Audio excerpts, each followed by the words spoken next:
আসসালামু আলাইকুম ফ্রেন্ডস, এডুজেট শিক্ষায় আপনাদেরকে স্বাগতম। আপনারা সবাই কেমন আছেন? আশা করি সবাই ভালো আছেন। বরাবরের মতো আপনাদের সাথে আছি আমি সাইফুল ইসলাম। চলে এসেছি নতুন একটি ভিডিও নিয়ে। আজকে আমরা জানবো আপনি কুমিল্লা থেকে ভাতশালা যেতে কোন কোন ট্রেন রয়েছে, সেই ট্রেনগুলো ছাড়ার নতুন সময়সূচি, বন্ধের দিন এবং গিয়ে পৌঁছতে কতক্ষণ সময় লাগবে বিস্তারিত। আমি যদি আপনাদেরকে ট্রেনের সময়সূচিগুলো বলে দেই, আপনি কুমিল্লা থেকে ভাতশালা যেতে শুধুমাত্র একটি ট্রেন রয়েছে, সেটি হচ্ছে কর্ণফুলী।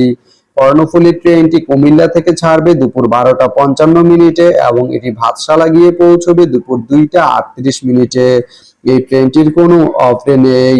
তো আপনি কুমিল্লা থেকে ভাতশালা যেতে এই কর্ণফুলী ট্রেনটি ব্যবহার করতে পারেন। তো ভিডিওটি কেমন লাগলো অবশ্যই কমেন্ট করে জানাবেন। আর ভিডিওটি যদি ভালো লেগে থাকে বা আপনার কোনো উপকারে এসে থাকে তাহলে ভিডিওতে একটা লাইক করে দিবেন, কারণ আপনার একটা লাইক আমাকে অনেক ইন্সপায়ার করে নতুন নতুন আরো ভিডিও বানাতে। তো ধন্যবাদ সবাইকে ভিডিওটি এতক্ষণ ধৈর্য ধরে দেখার জন্য। ভালো থাকবেন, সুস্থ থাকবেন, এডুজেট শিক্ষার সঙ্গেই থাকবেন।